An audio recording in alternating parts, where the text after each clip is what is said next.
Hello students. आज का video उन सब बच्चों के लिए है जो क्लास 10th में आए हैं। क्लास 9th फाइनल दिया है, रिजल्ट्स आ गए हैं और अब आप क्लास 10th की पढ़ाई शुरू कर रहे हो। क्लास 10th बच्चा वो क्लास होता है जिसमें हम सबसे ज़्यादा डिस्ट्रैक्ट होते हैं। रीज़न, सब लोग बातें कर रहे होते हैं कि बोर्ड है, ज़्यादा रिसोर्सेज चाहिए, बोर्ड है, अच्छे से पढ़ना पड़ेगा, ज़्यादा टाइम देना पड़ेगा। बट क्या एक्चुअल में ये सब कुछ इम्पॉर्टेंट है? नहीं। मेरा आंसर नहीं है।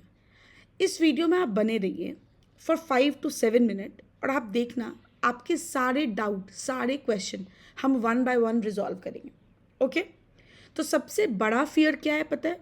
एज अ टीचर मेरा, कहीं आप अननेसेसरीली आउट ऑफ फोमो आप इतनी रिसोर्सेज इकट्ठे ना कर लो कि आप रिसोर्सेज को देख के डर जाओ और पढ़ाई ही ना कर पाओ। ऐसा होता है, right? When you have multiple books, आप टाइम ही नहीं देते, आप स्विच करते रहते हो one book to another book और लास्ट में होता ये है कि आपने पढ़ाई करी ही नहीं है।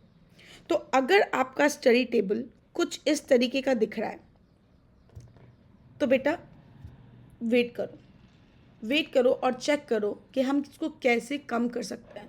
हमारे लिए क्या इंपॉर्टेंट है as a class 10th student, आपके लिए क्या इंपॉर्टेंट है, राइट? तो सबसे इम्पॉर्टेंट है क्लास 10th को समझना, विच इज़ लेवल 0। किसी की बात सुनने की कोई ज़रूरत नहीं है। सबसे इम्पॉर्टेंट रिसोर्स आपका स्कूल होता है, सबसे इम्पॉर्टेंट। उसके बाद आपके ट्यूशन या अगर आप ऑनलाइन क्लासेस ले रहे हो तो वो रिसोर्स होता है।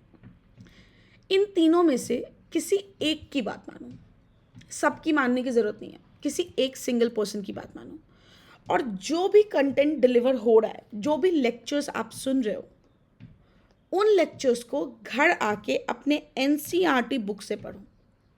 ओके, अब यहाँ पे हमें कुछ डिस्कस करना है, राइट? एनसीईआरटी के जो लैंग्वेज होते हैं बच्चा, वो लिटिल हार्डर साइड पे होते हैं, थोड़ा हार्ड होता है। एनसीईआरटी का जो एक्सप्लेनेशन वे है वो थोड़ा एक्स्ट्रा बुकिश है, राइट? तो आप क्या करोगे?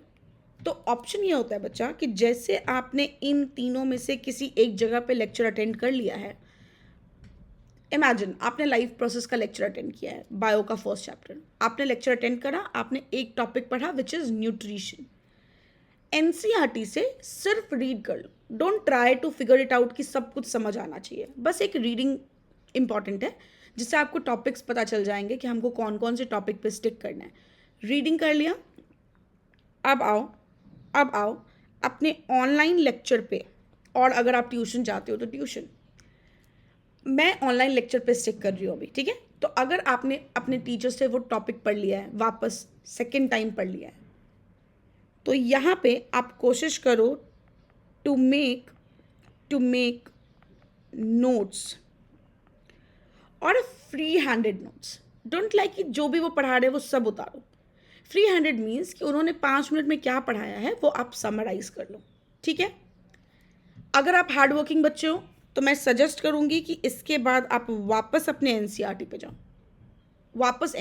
जाओ, और अब उसको अच्छे से रीड करो, लाइन बाय लाइन रीड करो and try to figure it out कि अगर आप एक एग्जामिनर होते, आप अगर पेपर सेट कर रहे होते तो आप कहाँ से क्वेश्चन देते। अगर आपने ये फिगर आउट कर लिया तो आपने 70% ऑफ काम कंप्लीट कर लिया है जो बाकी बच्चे नहीं कर रहे हैं, राइट? तो फाउंडेशन लेवल 0। इस लेवल 0 का सबसे बड़ा बेस है ट्रस्ट योर प्राइमरी रिसोर्सेज। जो भी रिसोर्स आपके पास अवेलेबल हैं, ट्रस्ट देम। स्टार्टिंग के 3 से 5 महीने आपको कोई एडिशनल बुक, कोई एडिशनल रिसोर्स रिक्वायर्ड ही नहीं है। Trust your school, trust your tuition और योर ऑनलाइन लेक्चर, जो भी आपके लिए बेटर है, trust them only. Now NCERT book बच्चा दिखने में थोड़ी बोरिंग होती है, राइट?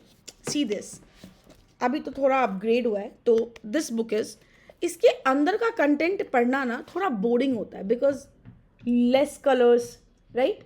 तो नॉर्मली क्या होता है, जनरली बच्चे दूसरे बुक्स और एक्सपेंसिव आइटम्स पे रिलाई करते हैं. This is not much expensive, but still बच्चों को लगता है कि महंगी चीज़ें ज़्यादा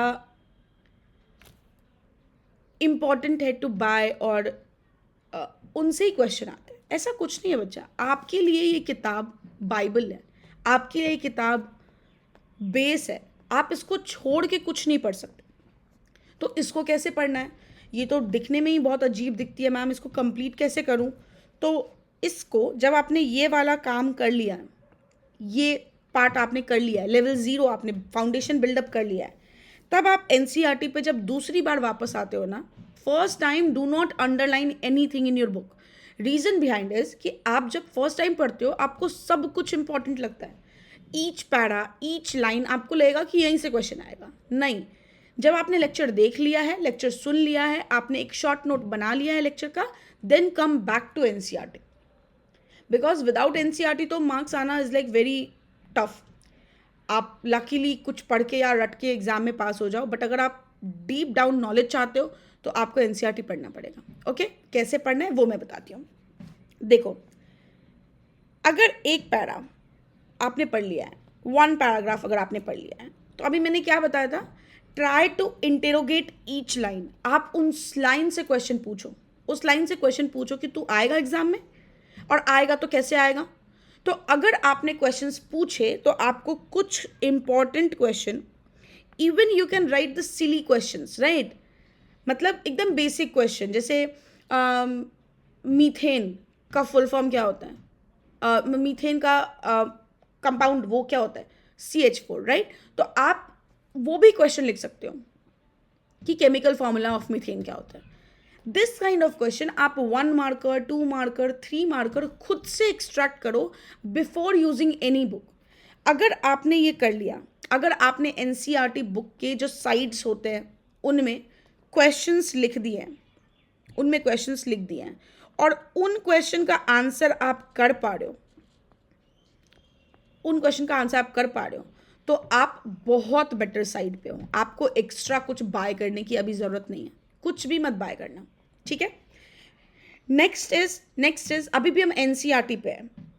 इसके इंटरनल क्वेश्चंस होते हैं, राइट. आपने देखा होगा ना, एक एक टॉपिक के बाद 2 क्वेश्चन, 3 क्वेश्चन, 5 क्वेश्चन, ऐसे क्वेश्चन दिए हैं. उन इन टेक्स्ट क्वेश्चन को आप सॉल्व करो, उनको सॉल्व करो, और एक कॉपी बनाओ जिसमें आपने नोट्स लिखा है, वो जो रफ वाला नोट्स आपने बनाया था वो लिखा है, इन क्वेश्चन के आंसर्स लिखें, इनके आंसर्स लिखें, और इन टेक्स्ट का क्वेश्चन आंसर लिखा है. And lastly exercise. कोई फर्क नहीं पड़ता बच्चा एक्सरसाइज के क्वेश्चन इन टेक्स्ट में पूछे गए हैं या नहीं, आपने यहाँ लिखे हैं या नहीं. एक जगह पे कंपाइल करने के लिए आप सारे आंसर्स खुद से लिखो, खुद से लिखो. एक बार आंसर्स लिख लो, उसके बाद मैं बताती हूँ करना क्या है. ये जैसे ही कंप्लीट हो जाए, ये कंप्लीट हो जाए, आपने लेक्चर देख लिया, अभी के लिए एनसीईआरटी पढ़ लिया है, एनसीईआरटी के क्वेश्चंस निकाल लिए, क्वेश्चंस कर लिए हैं, एक्सरसाइज कर लिया है, इतना कर लिया ना, तो आप 80% काम कर चुके हो, 80% काम हो चुका है इधर. ठीक है. What next? क्योंकि अब आपने थ्योरी अच्छे से कर लिया है, अब आपको एक चैप्टर थ्योरेटिकली आती है, एक टॉपिक थ्योरेटिकली आती है, तो आपको नहीं लगता कि अगर मैंने एक चैप्टर कर लिया है, फिर मैं नेक्स्ट पे जाऊं, फिर मैं और नेक्स्ट पे जाऊं, 1 2 3 4 मैं आगे बढ़ रही हूँ, तो इम्पॉर्टेंट ये है कि आपने जो फर्स्ट चैप्टर पे हार्डवर्क करा है वो भी कंटिन्यूड है, इम्पॉर्टेंट है, राइट. तो next important thing is your practice pipeline. Instead of using different book or multiple book for single thing, what you need to do is try to learn, try to read, try to repeat same thing multiple time. मतलब अगर मैंने NCERT का एक chapter 1 करा, imagine मैंने 1 chapter कर लिया है, तो मैं आर.डी. शर्मा पे जंप करने से पहले या मैं आर.एस. अग्रवाल पे जंप करने से पहले इस एक्सरसाइज को मिनिमम 2 to 3 टाइम्स अपने कॉपी पे सॉल्व करूँगी, मिनिमम 2 to 3 टाइम्स. वो बच्चे जिनको लगता है कि मैं 2 बार में भी शायद भूल जाऊँ, उनके लिए 5 टाइम टारगेट होता है। ये सुनने में बहुत ज़्यादा लगेगा, बट एनसीईआरटी में इतने कम क्वेश्चंस हैं कि आप अगर फर्स्ट टाइम कर रहे हो और आपको 1 घंटा लगा है, तो आप थर्ड फोर्थ टाइम जाते जाते तक आपको 10 मिनट 20 मिनट लगेगा टू कंप्लीट दैट एक्सरसाइज। आपको सारे पैटर्न्स याद हो जाएंगे। तो मिनिमम 2 से 3 बार आप सिंगल एक्सरसाइज करोगे। ओके, इसके बाद हर सब्जेक्ट में अलग ऑप्शंस होते हैं। चलो, मैं यहाँ पे मैथ्स, साइंस एंड एसएसटी के बारे में बात करती हूँ। तीनों के बारे में बात करेंगे।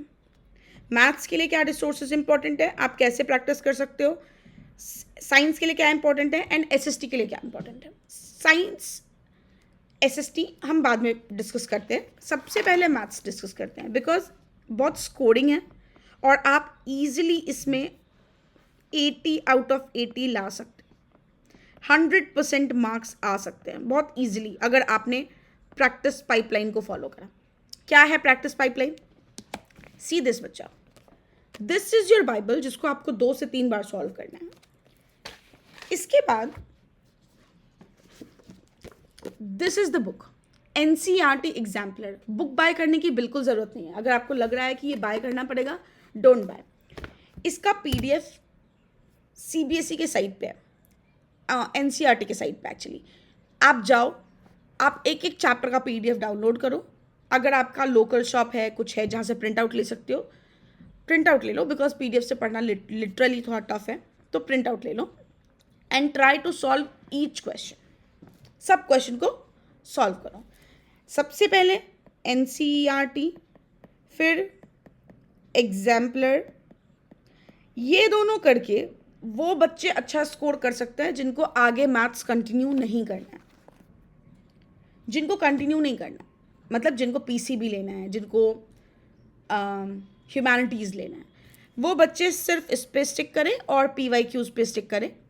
लेकिन जिन बच्चों को आगे मैथ्स कंटिन्यू करना है, वो आरएस अग्रवाल और आरडी शर्मा में से कोई एक बुक ले सकते हो। कोई एक लेना प्लीज़। हाँ, आरडी शर्मा और आरएस में से कोई एक ही लेना टू प्रैक्टिस। या तो तुम आरडी शर्मा कर लो या तो तुम आरएस अग्रवाल कर लो, इनमें से कोई एक लेना, ओनली वन।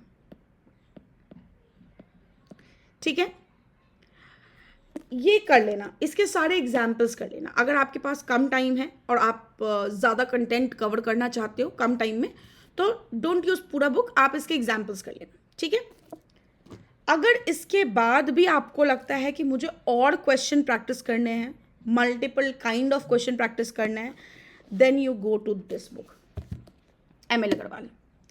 ठीक है, जब आपको लग जाए कि मैंने बहुत कंटेंट कर लिया है, अब मुझे प्रैक्टिस करना है, मुझे और क्वेश्चन चाहिए, तो आप एमएल अग्रवाल ले सकते हो फॉर सीबीएसई। सीबीएसई वाला एमएल अग्रवाल, आईसीएसई वाला नहीं। ठीक है, ये वाला बुक ले सकते हो। ठीक है, लेकिन ये जो भी डिफरेंट बुक अभी मैंने आपको बताए हैं, ये बुक्स किन के लिए हैं? जिनको आगे मैथ्स चाहिए, जिनको आगे मैथ्स किसी फॉर्म में चाहिए। अगर आपको मैथ्स किसी फॉर्म में नहीं चाहिए, don't buy these book, don't buy, लेना ही मत, सिर्फ इस पे स्टिक करो। अगर आपने इतने भी कर लिए हैं तो मोर देन सफिशिएंट है। ठीक है, ओके, साइंस पे आते हैं। साइंस पे मैं बच्चा, साइंस की एनसीईआरटी हमारी इतनी अच्छी है कि अगर आपने एनसीईआरटी करा थ्योरी के लिए और एग्जाम्पलर करा, तो आपने ऑलमोस्ट 85% से ज़्यादा सिलेबस कर लिया। मतलब पूरा कंटेंट आपके पास है, आपको कुछ और बुक करने की ज़रूरत नहीं है। But still if you want to practice questions of physics, बहुत सारे क्वेश्चन प्रैक्टिस करने हैं, go for this book. S Chand publication का है, एस चांद की बुक है। लखमीर सिंह आपने सुना होगा, लखमीर सिंह मनजीत सिंह राइटर है। इस बुक को आप बाय कर सकते हो to practice more and more. Chemistry के लिए, बिकॉज लखमीर सिंह आप पढ़ सकते हो, केमिस्ट्री के लिए भी पढ़ सकते हो, बट मैं प्रदीप फॉलो करती हूँ फॉर केमिस्ट्री। लेकिन आप तीनों के लिए एस चांद पढ़ सकते हो, बट वो बहुत लेंदी है, ये ध्यान रखेंगे कि बहुत लेंदी है, बहुत एक्सेसिव कंटेंट है। ठीक है, तो ये कर सकते हो। अच्छा, जिन बच्चों को फिजिक्स मास्टर करना है, फिजिक्स आगे कंटिन्यू करना है फॉर हायर स्टडीज़, वो अपना बेस बनाने के लिए ये 2 book see this book foundation physics and this book HC Verma की है, ठीक है। ये दो बुक पर रिलाई कर सकते हो to build your physics base. पूरा बेस बनाने के लिए, ये मैं इसलिए बता रही हूँ उन बच्चों के लिए जिनको आगे फिजिक्स लेना है। बोर्ड वाले बच्चे प्लीज इतने में स्टिक करो, इससे ज़्यादा कुछ नहीं चाहिए आपको। एस चांद भी आप तब बाय करना जब आपको लगता है कि मुझे फिजिक्स में न्यूमेरिकल्स प्रैक्टिस करने हैं, बहुत क्वेश्चन करना है। सिर्फ फिजिक्स का ले लो, बायो और केमिस्ट्री के लिए आपका NCERT इज सफिशिएंट, कुछ एक्स्ट्रा करने की ज़रूरत नहीं है, ठीक है। फॉर SST मैं कोई बुक सजेस्ट नहीं करती, सिर्फ NCERT लाइन बाय लाइन, पूरा लाइन बाय लाइन कर लो। ओनली NCERT, नथिंग मच, कुछ और करने की ज़रूरत ही नहीं है। लेकिन अगर आपको लैंग्वेज समझ नहीं आता तो आप कोई एक बुक, जैसे ओसवाल की आती है, ऑल इन वन की आती है, कोई वन रेफरेंस बुक ले लो, एक ही लेना प्लीज़, नॉट मल्टीपल। हमें दुकान नहीं खोलना, ठीक है, हमें लाइब्रेरी नहीं बनानी है। मैंने इतने बुक्स बाय करे हैं टू रिव्यू कि कैसा है, किसमें कितने कंटेंट हैं, तो मैं आपको जो बता रही हूँ वो सही होगा, मैंने वो बुक पढ़े हैं तब मैं आपको बता रही हूँ, राइट। इतना अगर आपने कर लिया तो आप बोर्ड रेडी हो चुके हो, इतना के बाद आप बोर्ड रेडी हो चुके हो। अब एडिशनल, ये सबसे इंपॉर्टेंट है, सैम्पल पेपर्स। देखो हर साल अलग सैम्पल पेपर्स आते हैं, राइट। तो instead of investing in this sample papers, देखो मैंने तीनों लिए, मैथ साइंस SST तीनों लिए हैं, एडुकार्ड का जो बहुत अच्छा बुक है, लिटरली इसमें एकदम बोर्ड बेस्ड कॉन्सेप्ट है, बहुत अच्छा कंटेंट है। But instead of sample paper मैं आपको बोलूँगी कि आप क्वेश्चन बैंक में इन्वेस्ट करो, चैप्टर वाइज क्वेश्चन जिनमें दिए हैं, जिनमें क्या करा है, चैप्टर वाइज क्वेश्चंस दिए हैं।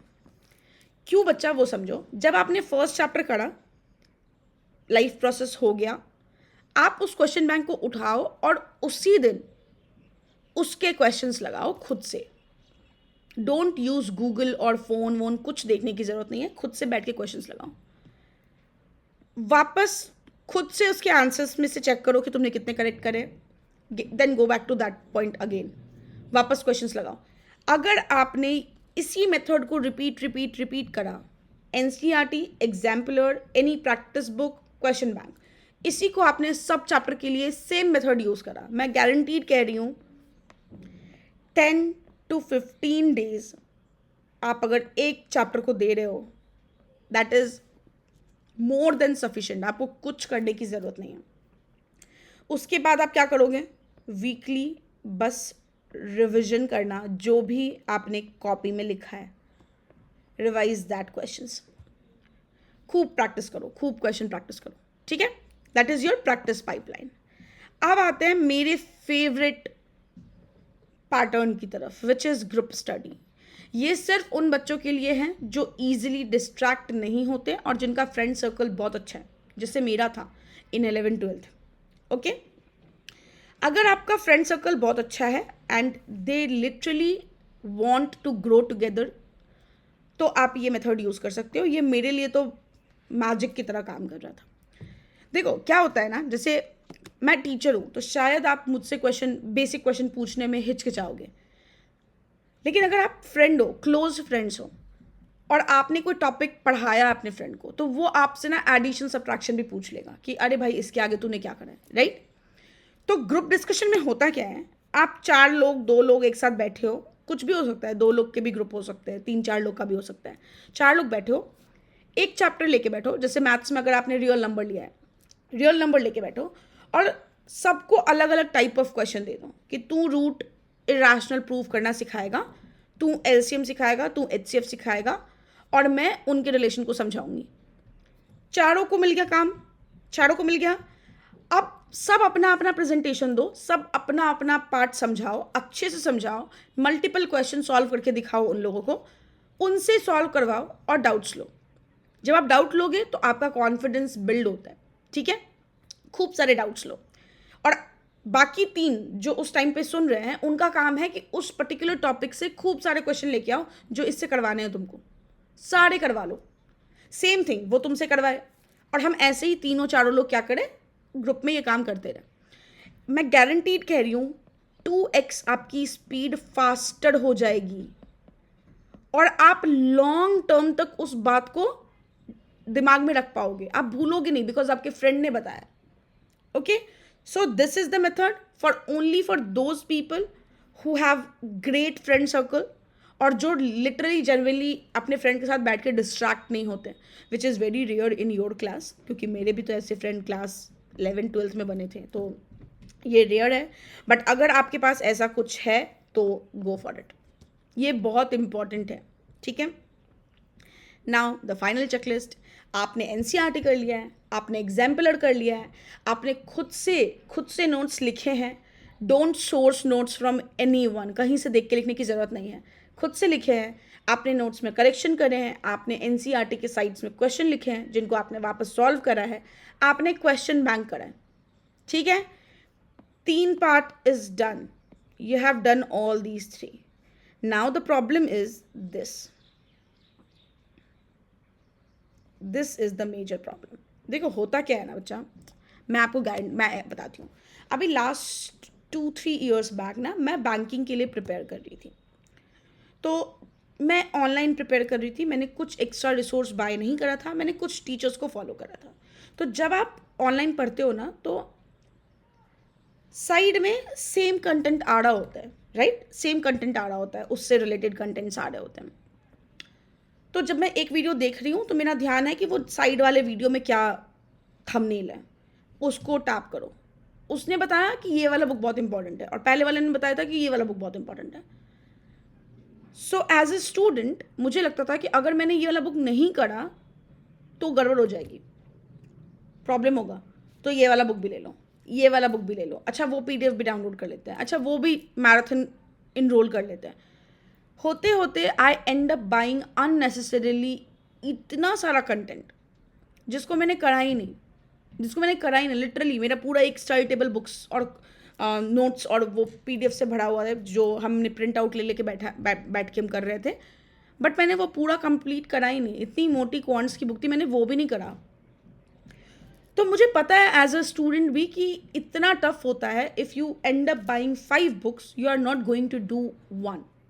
So as we discussed, bye these, start with these, इनको कंप्लीट करो, अच्छे से कंप्लीट करो, एक एक क्वेश्चन इनके लगाओ, और जब इस पे कॉन्फिडेंस आ जाए, इस पे जब कॉन्फिडेंस बिल्ड हो जाए, then go for sample paper और PYQ। उस केस में भी आप सिर्फ कोई एक बुक यूज करोगे, एनी बुक, मैं गारंटीड कह रही हूँ, सब book have the same content. एक बुक बाय करना and you will see the result. ठीक है, वीडियो को इतना देर तक आपने देखा है तो कुछ तो एडिशनल देना पड़ेगा, कुछ तो एक्स्ट्रा आपको बताना पड़ेगा, right. And the extra is, इस प्लेटफॉर्म पे, इस यूट्यूब चैनल पे हम maths, science and SST each chapter मैं आपको नोट्स तक दूंगी। ईच चैप्टर हम डिस्कस करेंगे with notes, with NCERT exemplar. जिस फॉर्मेट में मैंने आपको बताया है करने को अपनी बोर्ड की प्रिपरेशन, इसी फॉर्मेट को हम फॉलो करेंगे। And you don't have to buy anything, because सारे क्वेश्चन हम क्लास में करेंगे। So if you rely on one source, ये बेस्ट ऑप्शन है आपके लिए। ठीक है, तो नेक्स्ट वीडियो में I will be discussing syllabus, and from upcoming Monday हम साइंस की क्लासेस और SST की भी क्लासेस स्टार्ट कर देंगे। ठीक है, so like, share and subscribe. अगर आपको इसी फॉर्मेट में पढ़ना है तो प्लीज़ वीडियो को लाइक करना मत भूलिए, अपने फ्रेंड्स के साथ शेयर करना मत भूलिए, और अगर आपने अभी तक चैनल को सब्सक्राइब नहीं करा है तो डू सब्सक्राइब। हम नेक्स्ट वीडियो में मिलते हैं।